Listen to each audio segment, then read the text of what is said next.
Assalamualaikum warahmatullahi wabarakatuh. Di sini saya akan menjelaskan sedikit mengenai penyimpanan asam amino dan pembuangan nitrogen dari asam amino. Jadi penyimpanan asam amino ini kita definisikan sebagai semua asam amino bebas di dalam sel dan jaringan ekstraseluler. Asam amino bebas ini bisa dihasilkan melalui yang pertama degradasi protein jaringan tubuh yang diatur oleh salah satunya ubiquitin proteasom. Selain itu, asam amino juga bisa dihasilkan melalui sintesis asam amino non esensial yang memerlukan alpha keto dan amonia.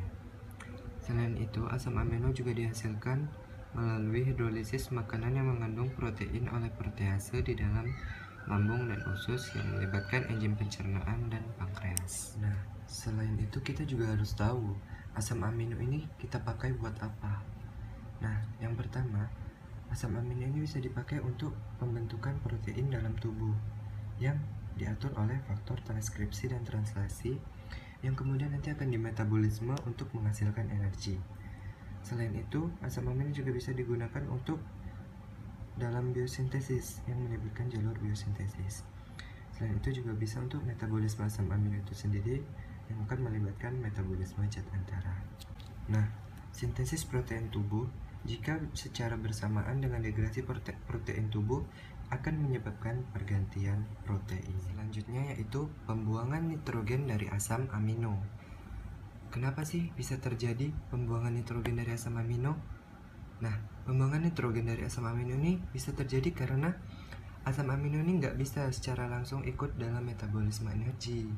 Makanya nanti akan terjadi pembuangan gugus asam amino yang diperantarai oleh dua reaksi yang berurutan. Nah, reaksi yang pertama itu disebut dengan transminasi. Transminasi ini merupakan pemindahan gugus alfa amino ke asam alfa ketoglutarat yang dikatalisis oleh enzim yang bernama aminotransminase. Alfa ketoglutarat memiliki peran dalam metabolisme asam amino. Perannya itu untuk menerima gugus amino dari asam amino yang lainnya untuk membentuk glutamat. Nah, selama katabolisme asam amino, ada yang namanya AST, aspartat aminotransferase. AST ini akan memindahkan gugus amino dari glutamat ke oksaloaksetat untuk membentuk aspartat. Nah, aspartat ini yang nanti akan digunakan sebagai sumber nitrogen dalam siklus urea. Aminotransferase yang meningkat akan mendeteksi adanya kerusakan pada sel yang kaya akan enzim ini sendiri, yaitu di hati.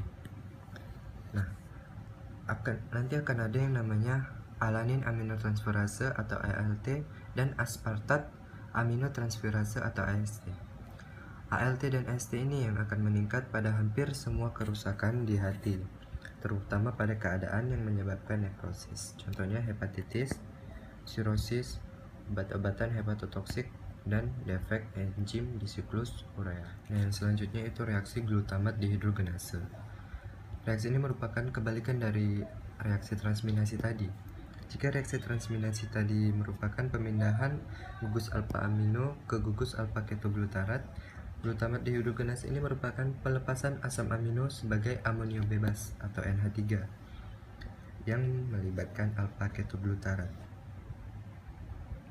NH3 nanti dapat disimpan dan ditransfer sebagai glutamin, dapat melepaskan amonia sebagai NH3 lagi.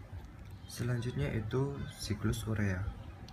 Aspartat dan NH3 berperan dalam siklus urea.